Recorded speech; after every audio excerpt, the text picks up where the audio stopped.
Сайхан юм шиг санагдах хүүхэд насндаа бид ч цувралыг хашраадаг байлаа. Ээжээсээ мөнгө гуйж зохиорол DVD авч хамар хашааны яханд хөөгдөдлөө үз суудаг байжтэй. Энэ удаа Аватар цувралын албан ёсоор саяхан нээлттэй хийсэн анимашныг ярьж өгөхөр бэлдлээ. Манай хуучил байвал багийнхаа хамгийн дурсамжтай цуврал анимашн бичээрэй. Галын дайралтаас өмнөх цаг үеийг харуулж байгаагаар кино эхэлдэг. Анг маань их жаргалтай найзуудтайгаа тоглоо наадам эргүүлэн явж байна. Гэсэн хэдиж тэрээр Аватар болох заяатай төрсэн нэгэн бөгөөд Gyatso гэлэнч Анг агарын шидэдний хуваар чи хизээ бие барихаа мэддэг байх хэрэгтэй. Хэдий чамд агуу хүч бийж чи бол Аватар. Чамд маш олон хүн найдах болно. Гэж хэлбэггүй юу эргэн тойрон шатаж хүмүүс Аватарыг хайн орилхон тэрэ. Анг маань зөөдөлж байх өгөөд Гуэмон томэр болсон байх шүү. Тэрээр Момо Апа хоёртой өмнөд агаарын хийд буюу хуучин гэрлүүгөө явж байгаа аж. Анг маань өөрийн үндэстэнгээ алдсан ч цуцултгүй тэдний талаарх дурсгалын эд зүйлсийг хайх болсон бөгөөд ингэж тэднийг байсан гэдгийг гэрчлэх зүйлийг цуглуулах болж.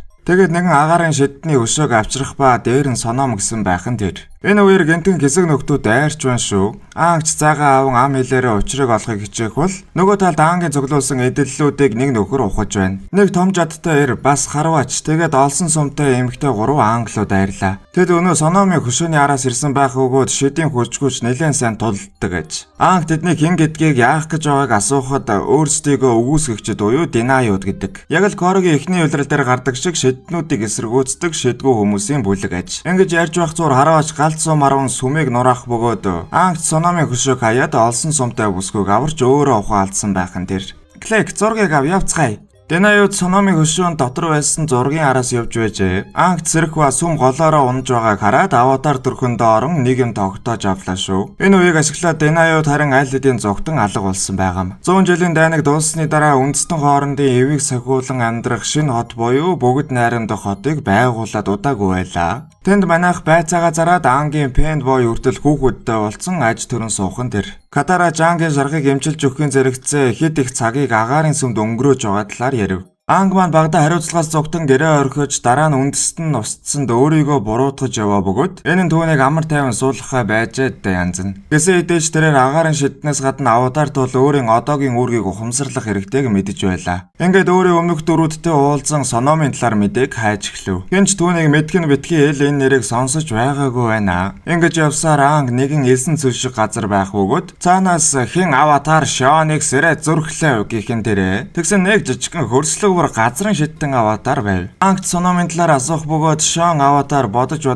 Соном би энэ нэрийг өмнө сонсож байсан. Тийм ээ, санчглаа. Соном гэж захын булангийн дахианы газрын охин байгаа юм. Гэж авлаа шүү. Анг манч баг бууж өгөх шахуу дараагийн Аватар руу явах гэж байтал сая Шон Аватар зөв дурсамжаа саналаа. Би алдагдсан Аватарын түүхийг асууж байгаа юм байна. Соном нь агаарын шиднүүдийн алтан 90 үеийн Аватар байжээ. Түүгээр зогсохгүй түүний даяг сүнсний ертөнцийн маш их энергийг дамжуулдаг байсан бөгөөд эзэндээ маш их хүчийг өгдөг байсан гэдэг. Дараа үеийн Аватарууд Сономтой холбогдох гэж үзээд хэн чадаагүй ба. Хязээж оршин тогтнож байгаагүй мэт алга болжээ. Магадгүй тэгснэж дайр бах. Тийм их чадaltaй таяг Аватарын гарт орсон ч аюултай байх болно. Тэгэхээр Динаюуд таяганд хүрэх газрын зургийг хулгайлсан бололтой шүү. Анг чи улсан тайлбарлаж Соном Аватарыг хэрхэн олж уулзахыг асуудаг. Домогт Соном Аватарыг байхуу ууланд алга болсон гэдэг. Анг хурдхан хөдөлгөөр шийдэж байхуу уул руу ганцаараа явдаг. Бага цуглуулад араас ирээрээ. Би Динаюудын юуны араас явж байгааг мэдлээ гэжээ. Шуудан шувуу галын ордон дээрх бөгөөд Зууко маань хамаг сайд төшөмдүүдтэйгээ хуралдаад байж байх нь тэр. Тэгээд Ангийн цагааг унш гэсэн нэг л сонирн болоод явчихлаа. Хурдхан уншаач. Племио халуухан залуу минь галын улсыг захирсаар л байна уу? Захиандаа дурдсан уйдгартай сайд чамайг залхаагүй гэж найдаа. Гэсэн сайдууд бүгдээрээ нэг хүн лөө харж байна шүү. Надад тусламж хэрэгтэй байна. Өтөр дүргэн ирэх тун. Бас нэг солиуч шиг халуун ногоодоо хоол авчирвал сайн байна гэжээ. Энэ үед умардад усны овогт Соко маань хэдэн хүүхэд цуглуулан шинэ нээлттэй танилцуулж байна. Нэстэг дууга зохиосон л юм шиг байгаа. Давхар бас дайныг зогсоосон түүхээ яриад өөрийгөө нэлийн шидэстэй. Ингээд байж байхад нь Аватарын захиа түүн дээр ирж байгаа юм. Газрын улсад харин топ маань төмрийн элементийн заах сургуулаа нээж гисэн хідэн сурагчдаа сургаад гэхүү ялаад ч гэхүү байж байна. Нэлээ уйдсан шинжтэй байх бөгөөд Аватарын маань захиач цагаа олж ирж байгаа юм.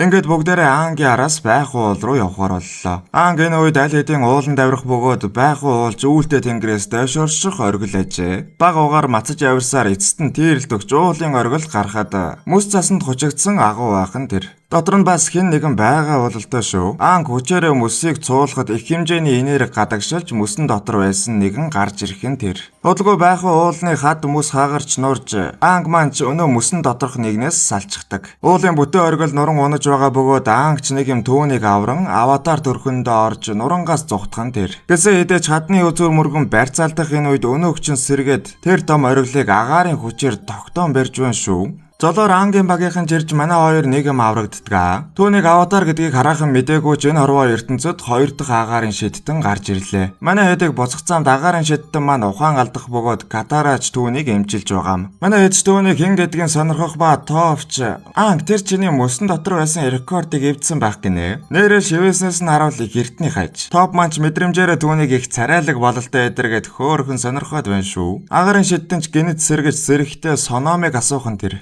Түүнийг таага гэх бөгөөд аватар сономын энэ үед амьдарч байжээ. Манайхан ч агаарын нүүдэлчдэд юу тохиолдсон яаж шуухан хэлдэг юм бэ гэсэн Соко Дурак. Чи их зөв цагтаа сэрлээ. Дэлхийн ертөнцийн энийг л хүлээж байсан. Одоо анх ганцаараа биш боллоо. Гэт агаарын нүүдэлчд устсан хэлчихлээ шүү. Таагач шууд сономын тайгийг асуух бөгөөд энэ нь нүүдэлчдийг сэргээх эцсийн найдвар гэдэг. Сономын үед агаарын нүүдэлчд алтан үедээ хурч Жирана гэх их хамгаалан цэцгэлсэн дэлхийн хамгийн агуу хотыг байгуулжээ. Таага түнд үнэнчээр зүтгэдэг байсан ба хариуд нь соном таягны хүчээр түүнд агаарын шидийг өгсөн гэдэг. Хэрвээ таягийг олвол анх устсан агаарын нүүдэлчдийг сэргээж тэнцвэрт байдал эргэн тогтнох болно гэдгийг ойлгодог. Нөгөө талд харин Динайод өөрсдийгөө шидэн болгох гэж таягны араас явж байгаа гэдгийг мэдлээ. Таагач үүнийг сонсон яаравчлах хэрэгтэй гэн шүү. Таяг төгсгөлгүй тэнгисийн эцэст оршдог гэх бөгөөд бүгдээрээ хамт явахаар боллоо. Энэ үеэр Таага Катара гараад агаар усны овгийн жалт тохиромжтой газар биш гэхин тэр ч бодгоо нисдэг агаарын хөлгийг хараад бүр шок. За тэр ч яг уу агаарын нүүдэлчд эрт дээр үеэс л агаарын нүүдлэх замыг олсон байвал яг уу. Манай бол одоо Google Map-гүй бол булангийн дэлгүүрээ жолохоо болсон үед нөхдүүд бас л мэдрэмж гэж нэрээ. Аялын замд таагач ард түмнээ яагаад устсанг асуухад анг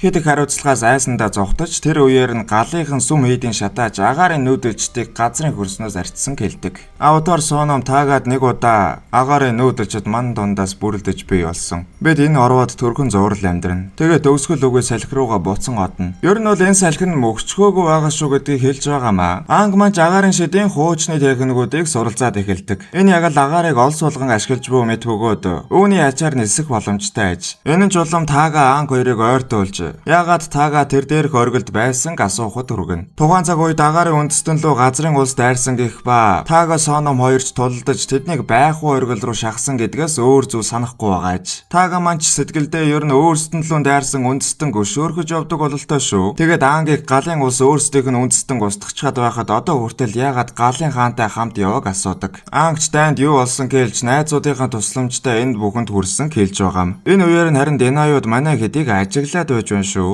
Тэгээд манай хэдийг хөлөг рүү гадас зоож сөнөөх гэж үзэж байгаам. Таага харин нэг хөлгийг агаараар хүлээд бараг устгах нэ. Ангч энэ үед нь болиулж зоосон гадсын суглан Динайодыг ухраалаа. Ингээд байж байсан чинь тэнгисийн эцсийн цаанд байх төгсгөлгүй шуурга болдог газар руу ороод ирлээ. Таагач ангийг дагуулж яван шуурган дунд ороод салхины урсгалыг эргүүлж шуургыг зогсоож байна. Агаарын хөлөг харин аянган зохиулж заацаараа хуваагдан чөлөө дуналт хийж эхлэх нь тэр. Зуко Катара топ 3-ч Сокод хөлгөн жолоог үлдээгээд засгаар явж байна. Соко маань яаж хийж байгаад шуурга буусан замаар дагаж яваад байх нь тэр. Гэсэг хэдэж хөлөг хэд хурдтай унаж гаргасан замаа дагаж чадахгүй энэ үед таага хэлж байгаам. Найзуудтай итэг анг. Бид зам гаргаж чадахгүй л эндээс гарахгүй. Тоовч хөлгийн ангархайг хэрэндээ засаж Зуко хөлгийн моторыг халааж байв. Хөлөгч тэнгист унах гэхэд Катара маань God модонд ороод тэнгисийг хоёр хуваагаад тахлаа шүү. Тоовч хөлгийг бүрэн засаж хөдөлгүүр ажиллаж нэг юм агаарт хөвөн гарлаа. Анг таага хоёр шуурган дунд зам гаргасан байх ба одоо шуурганы гол руу орчихвол цааш гаргаж. Катара харин өөнөөс олж өгөж болох байсан сануулж орой төгөөдөрөө буцсан дээр гэж хэлдэг. Гэсэн ч анг маань өөрийн үндэснээ эргүүлэн авчрахыг үнэн голоосоо хүсэж байсан тул шуурганы гол руу хөдөллөө. Анг таага хоёр нээлж хүчтэй дарал дүүсгэн шуурганы голыг цоолож байгаам. Ингэснээр нэг юм тэнгисийн эцсийн цаад талд гарч ирэв. Нар туссан 50 тэнгист арслан мэлхэнүүдийн арал байх нь тэрэ. Тайгийг олохын тулд анх сономтой холбогдох хэрэгтэй гэх бөгөөд үүнд нь арлын энерги туслана гэдэг. Харин шуургыг арайчуу даван гарсан хүлгээ Зуко тэрхэд засахаар үлдэх болж үүнд нь таагааг үлдэж туслахыг гуйна. Анх Жапатай хамт цааш арслан мэлхийний арал руу явж бясалгах нь нэгэн сүнсийг дагаад явнаа. Сүнс түүнийг тайгийг нуусан газар авчрах бөгөөд сүнсний ертөнцтэй холбогддог тал талбай байна. Энэ үеэр агаарын хөлөг дээр Таага байхгүй анзаарсан Катара сэжиг аван түүний араас очдог. Таага яг үнэндээ энэ бүхэн Аангийн төлөө хийгээд байна уу? Эсвэл галын улсын хийсэн шиг зүйлийг агаарын нүүдэлчд хийгээсэй гэж хүсэж байна уу гэдэг дээр эргэлзээ төрж байгаа юм. Яг энэ үеэр Аангч бясалган аватар төрхөндөө орж Тайгийг лацдсан түгжээг тайлж их хэмжээний энергийг ялгаруулдаг. Тайгийг олсон мэдсэн Таага шууд Катаратад тулдаж эхэлдэг. Катара түүний цохилтонд өртөн тэнгис рүү шидэгдэж удалгүй Зуко, Тоф, Соко 3 тулаанд орж ирэв. Хэдий өөрсдөө элементийг сайн эзэмссэн ч Таага агаар элементийг бараг төгс гэхээр хэмжээнд эзэмссэн гэдэг нь харагддаг. Тэр яг л Расинган шиг хүчтэй агаарын даралтыг эхлээд Зукод өгч. Дараа нь яг их буу шиг хүчтэй цохилтыг Катара тэр хэдэд хийдэг. Аангарын Тайгийг авч байх ба Таагаж ирсэн байв. Тэр анхнаасаа тэнцвэрийг тогтоож агаарын шиднүүдийг эргүүлэн авчрах биш, хүчрхэг өөрсдөө хамгаалах агаарын эзэнт гүрэн босгохыг хүсэж байж. Аангч юу болсон ойлгож аватар төрхөндөө орон түүнтэй тулдагч Таягтай бас төгс гэмээр агаарын шидээрээ Аангийг ядах юмгүй буулгаж авдаг. Би үүнийг чамтай хийхийг хүссэн. Гэхдээ агаарын шинэ эзэнт гүрэн ганцаараа байгуулах ёстой бол тэгье. Ингэснээр Таага Аабаг унаж тэнгис рүү буцтгаа. Тэрх замдаа таарсан Динаюудыг дагагчаа болгон хүсээд байсан агаарын шидийг нь өгж байгаа юм. Аангарын сэрж найзуудаа алдснаа ухаарч гэрээсээ зугцсан тэр өдрөөс хойш бүгд өөрийнх нь буруу гэж өөрийгөө зөвхөн байх энэ үед аватар Соном ирсэн юм. Тэгээд нэгэн төөхийг өгүүлнэ. Эрт цагт агаарын нүүдэлчид цөөхүүлээ байсан ч бусад үндэстэн хоорондын инхийг сахиулдаг байж. Тэгээд хөгжиж явсаар алтан үедээ ирэхэд газрын улс байгуулагдсан агаарын нүүдэлчдийн эсрэг дайн зарлав. Агаарын нүүдэлчид тоо цөөн тул Соном аватар арслан мэлхийнүүдээс хэрхэн бусдад шид өгөх хэрчмийг сурсан гэдэг. Ингээд хамгийн ихтгэлд дагуул Таагаагаас эхлээд бусад хүмүүст агаарын шидийг өгч инх тайвныг тогтоохыг хичээжээ. Гэвч газрын улс агаарын нүүдэлчдийг хэрцгийгээр дайлан түрэмгийлэхийг харсан Таага өш онцондоо эрлэгдэн өөрчлөгдсөн гэдэг. Тэр Сономоос Тайгийг олгаалж сүнсний энергийг буруугаар ашиглан хэн гэдг нь мэддэхгүй нэгэн болсон юм. Энэ үед аватар Соном түүнтэй тулдаж түүнийг байхуу уланд хорьсон байж. Хэдий Соном ялсан ч аминд хүрэх шарх авсан тул агаарын нүүдэлчдийг уул руу явуулж газрын улсынхан эрхээс өмнө Жирана хотыг сүнсний ертөнцид нуусан гэдэг. Хожим хэн нэгэн Тайгийг олж агаарын үндэстэн сэргэн гэж Соном итгэсэн бөгөөд тэр хүн нь Аанг гэдгийг загтдаг. Одолгүй Катарагийн дуу сонсогдож Аанг сэрэх бөгөөд Катара тэрхэд түүнийг олон эмчилсэн байдаг. Зуко тэрхэд хүн шархтсан байсан бөгөөд арлын ариун усны ачаар Катара бусдыгаа аварчээ. Хэдий Аангийн багийнхан хаашаа явж чадхааргүй болсон ч Таагаг хаашаа очихыг мэдэж байлаа. Энэ бол сүнсний ертөнцийн Жирана хот. Аангч хуучны Аанд тэнгисийн сүнстэй холбогдсон түүний тусламжтайгаар портал хаалгаар Аангийн багийнхан сүнсний ертөнцид очдог. Сүнсний ертөнцид аль хэдийн тэнцвэрт байдал алдагдсан байх ба Топ маань жоохон хүүхэд болж Зуко Катара хоёр хөгшөрч Аанг Соко хоёр цуврал дээрх наснда босож очсон байлаа. Сономч Тайгаа ашиглан сүнсний ертөнцийн энергийг хүний ертөнц рүү гадагшлуулж байх нь тэр. Энэ үеэр нэгэн далжгаргаахан сүнс Жинарагаас бууж ирэх бөгөөд хар муу энерги хотыг бүргсэн тул зогтож буун инеажээ. Аанг өөрийгөө аватар гэдгийг тайлбарлан тийш хүргэж өгөхийг ятгсан ч мань гахаад зогтчихлаа шүү. Төрс адан арай ойр юмгээд Момо маань хідэн өгсөөлж гахааг ятгах чадлаа. Далжгар гахаач манай эдийг Жинара хотын сүм рүү хүргэж өгдөг. Аангийн багийнхан ч буцсан биеэ олж сүмийн дээрээс харахад Таага хотыг бүгд найрамдах хот дээрээс унгах гэж байгааг мэдэв. Энэ үеэр сүм рүү явж байсан Таагатай Аангийн багийнхан тулах бөгөөд Таагаач бүгд найрамдах хотыг устгаж хөрсөн дээр нь шинэ агаарын эзэнт гүрэнг байгуулах гэж байгааж. Ингээд түүний дагуул болсон Динаюудч тулаанд орж Аангийн багийнхантай тулдаж эхлэхэн дээрээ Аанг маань Таагатай тулах ба Аангийг ядах юмгүй арчиж байна шүү. Энэ үеэр Катара олсон гутгатай эмэгтэй буюу Килигтэй тулдах бөгөөд энэ бүхэн оройтойгүүдээр нь зогсоож болохыг хэлдэг. Динаюуд агаарын хүчтэй болж дээрээс нь тэдний элит төвшний тулааны чадвар нэмэгдэн тулааныг хөндрүүлж байлаа. Нөгөө талд бараг бүгд найрамдах хот аль хэдийнэ галд автаж өнөө муу ах маань ч хамаг байцаагаас үүдгүүллээ. Аанг аль хэдийн аватар төлөвдөө орон Таагатай Таягны төлөө тулдаж эхэлж. Зуко Топ хоёрч энэ үеэр Динаюудтай тулдах бөгөөд жадтай өвгний дайралтанд өртөх гэж байсан Тофыг Зуко авардаг. Гэсээ хэдэж тэд шахалтанд орж Катарагийн ус дууссан байлаа. Энэ үед Соко маань зохиосон нисдэг дугуугаар гарч ирж Динаюудыг саатуулж.